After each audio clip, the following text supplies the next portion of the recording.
ও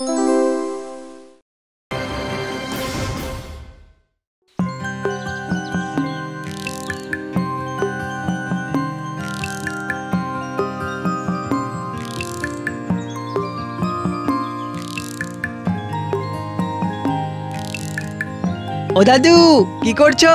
বইয়ের যত্ন নিচ্ছি ভাই, রোদে দিচ্ছি। মা তুমি ভেতরে যাও, আমি দাদুর সাথে বইগুলো রোদে দিই। হ্যাঁ, বইয়ের যত্ন নিতে হয়। তা বেশ বেশ করো। বসো দাদু বসো। কথায় আছে, বইয়ের যত্ন না নিলে বই তোমাকে ছেড়ে যাবে। ও মা, বইয়ের কি প্রাণ আছে নাকি যে হেঁটে চলে যাবে? আসলে বই হলো জ্ঞান, আর জ্ঞান না থাকলে সবই ফক্কা। এই যে বইয়ের পাতা, এর ভেতরেই আছে প্রাণ, বেঁচে থাকার রসদ, অর্থ। বুঝলে দাদু? পুরনো কাগজ, বই, খাতা, লোহা লক্কর বেচবে। পুরনো কাগজ। ও দাদু, বই বেচবে নাকি? ভাগ বেটা, বই দিচ্ছে। পড়তে চাস যদি তো দিতে পারি। দাদু সময় কোথায়? পেটই চলে না, তার উপরে বই। পুরনো কাগজ, বই, খাতা, লোহা লক্কর বেচবে। পুরনো কাগজ। ছোট, যা বাবাকে ঘরে ডেকে খাবারটা দিয়ে দে। আমি পারবো না ওই রোদে যেতে, তুমি যাও। এই শুনছো, বাবার খাবার হয়ে গেছে, ডেকে দাও। তারপর সেই সেনাপতি তো চলে গেল জঙ্গলে, বুঝলে? তারপর হলো কি? তারপর দাদু, তারপর কি হলো? তারপর ডাকাতরা বলল চিচিং ফাঁক, ব্যাস অমনি গুহার দরজা খুলে গেল। সে কি খুলে গেল? তারপর কি হলো? ধরা পড়ে গেল? তারপর তো আচ্ছা বাবা, সারাদিন কি সব বইয়ের আগাছার মধ্যে ডুবে থাকো বলো তো? সারা জীবন ধরে একটা পয়সাও তো জমাতে পারলে না, অথচ গন্ডা গন্ডা বই জমিয়ে গেলে। ওরে, বই মানে জ্ঞান, আর বইয়ের ভেতরেই থাকে অর্থ। অর্থ না অনর্থ, ঘরে চলো, খেতে দিয়েছে। না না না, বইগুলো খোলা ফেলে এখন আমি যাব না। তাহলে কি না খেয়ে সারাদিন এই বই আগলে বসে থাকবে?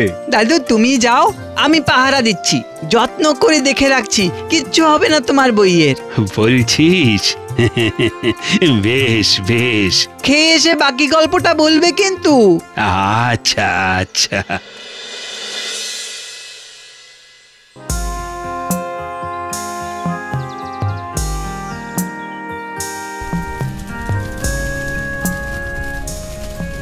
বাবা গোপাল, আজ একটু তাড়াতাড়ি দাদুর বাড়ি যাব, কেমন? তুমি কিন্তু দাদুকে বেশি বিরক্ত করবে না, ঠিক আছে? মা, দাদুর কি হয়েছে মা? দাদুর শরীর ভালো নয় বাবা। জানো মা, দাদু আজকাল না আর বই পড়ে শোনায় না আমায়। দাদু আজকাল আর চোখে দেখতে পায় না বাবা। মা, আমি যখন দাদুর মতন বড় হব তখন সবাইকে গল্প পড়ে শোনাবো। হ্যাঁ আচ্ছা আচ্ছা, এখন তাড়াতাড়ি স্নান করে নাও দেখি। আচ্ছা মা। আমি কিছু নতুন ওষুধ লিখে দিয়ে যাচ্ছি, আর হ্যাঁ, একটু একটু ভালো মন্দ খাবার দিতে হবে, বুঝলেন? এবার আমি চলি, কেমন? একটা টাকা তো জমিয়ে রাখেননি, এখন ওনাকে সুস্থ করতে গুচ্ছ গুচ্ছ টাকা খরচ করো। কি ওষুধ ডাক্তার, তার উপরে ভালো খাওয়া, নাও বোঝো এবার। এই যে তুই এসেছিস, যা ঘরগুলো ভালো করে ঝাঁট দে। যাই বৌদি, দাদু কেমন আছে গো? ওই একই রকম, আবার হাঁপির টানটা বেড়েছে। শুধু গুচ্ছ গুচ্ছ বই আর বই, ঘরটাকে একেবারে জবরজং করে রেখেছে। অদ্ভুত। আরে আমি বলি কি, ও বই বিদি করো, বাবা তো এখন চোখে দেখতেও পায় না, পড়তেও পারে না, কিন্তু কানে এখনো শুনতে পাই। বৌমা, ও বই বেচো না, ও বই আমার সব। জানবে বই জ্ঞান আর বই অর্থ। বাবা, এখন ফোনের জগৎ, বই আর কেউ পড়ে না। ইন্টারনেট থাকতে আর জ্ঞানের অভাব হয় না, বুঝেছো? পুরো হাতের মুঠোয় দুনিয়া, চাইলেই যে কোনো বই পেয়ে যাবে। সেই এক কথা উড়ে যাচ্ছে। ঠিক আছে, বেচবো না, তবে এই দেওয়ালটা ফাঁকা করে একটা বড় দেওয়াল জোড়া এলইডি টিভি লাগাবো। কি বলিস ভাই? আরে একদম, তারপর তো এখানে জমিয়ে ওয়েব সিরিজ দেখবো, খেলা, সিনেমা যা চাই। বইগুলো দিয়ে দেবে? কেন, তুই নিবি? হ্যাঁ, সত্যি সত্যি আমায় দেবে? হ্যাঁ হ্যাঁ, তোকেই দিয়ে দেবো। পোকায় খাওয়া বা ফেলে দেওয়ার থেকে তোকে দেওয়াটা অনেক ভালো। ঠিক আছে?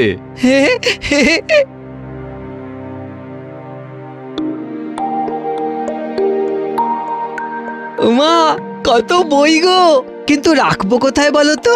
দাদু কি বলে? বই জ্ঞান, বই অর্থ। তাহলে মাথায় করে রাখবে। ঠিক বলেছ মা। এই এই এসে গেছে, টিভি এসে গেছে। আস্তে আস্তে আস্তে আস্তে ঢোকো, যেন ধাক্কা না লাগে। উফ, আস্তে আস্তে বাবারে। এই তো বিশাল বড় গো দিদি। আরে সব বড় বড় দেখবো এবার থেকে।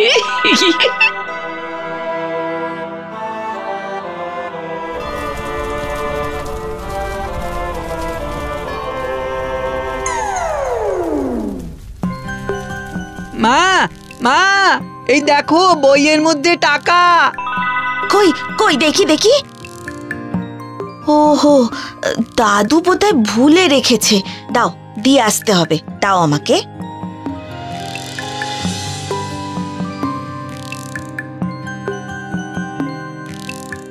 উমা, এইটার মধ্যেও টাকা আছে। এই এই দেখো। সে কি? দেখ তো, সব বই কটা একটা একটা করে ভালো করে দেখ।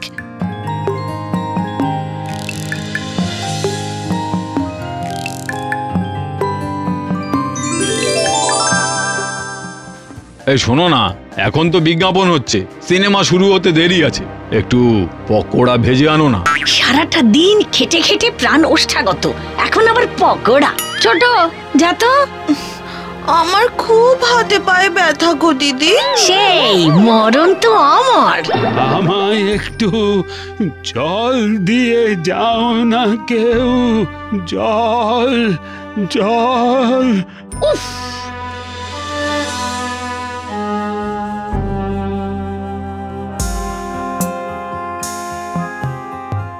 তুই বাড়ি থাক বাবা, আমি বরং টাকাগুলো দিয়ে আসি, কেমন? না মা, আমিও যাব তোমার সাথে। দাদুর সাথেও তো দেখা হবে। বৌদি, ও বৌদি, দরজাটা খোলো দেখি। কি ব্যাপার রে, তুই এখন? দাদু ঘুমোচ্ছে।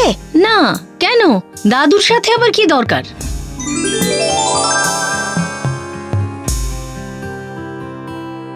দাদু, এই সব টাকা তোমার বইয়ের মধ্যে ছিল। মানে এত টাকা বইয়ের মধ্যে? হ্যাঁ গো দাদা বাবু, সব কটা বইয়ের ভেতরেই টাকা। বাবা, তুমি সমস্ত বইয়ের মধ্যে টাকা রাখতে? রাখতাম, তোমরা বোঝনি। আমি কিন্তু তোমাদের বারবার বোঝাতে চেয়েছি। হ্যাঁ হ্যাঁ, ওই বই জ্ঞান, বই অর্থ। অর্থ মানে তো মানে, তাই না দাদু? হ্যাঁ দাদু, তাই তো ওরা মানে আর মানির ফারাক বুঝতে পারেনি। ভাগ্যিস বই বিক্রি না করে আন্নাকে দিয়েছিলাম, তাই তো আজ টাকাগুলো পেলাম। কিন্তু এ টাকা যে এখন আর তোমাদের নয়। মানে? তোমরা তো গোপালকে নিঃস্বার্থভাবে বইগুলো দান করে দিয়েছ, তাই বইও ওর আর টাকাও ওর। না গো দাদু, বইগুলো থাকলেই হবে, টাকা লাগবে না। আজকের জ্ঞান থেকে গোপাল কালকে অর্থ উপার্জন করবে।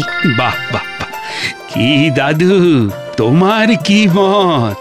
হ্যাঁ দাদু, টাকা তুমি নিয়ে নাও, কিন্তু বইগুলো আমি ফেরত দেব না।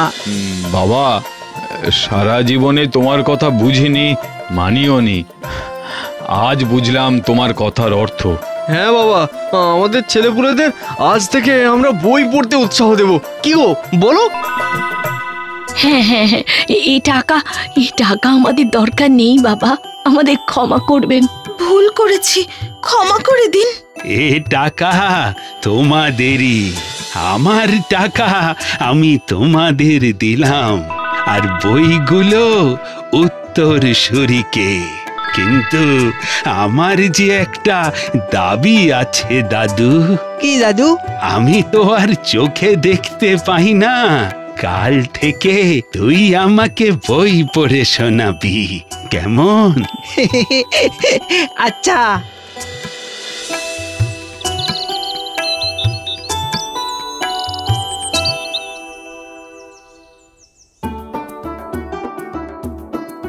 তারপর দুষ্টু রাজা নিজের ভুল বুঝতে পারলেন। রাজ্যে আবার ফিরে এলো শান্তি।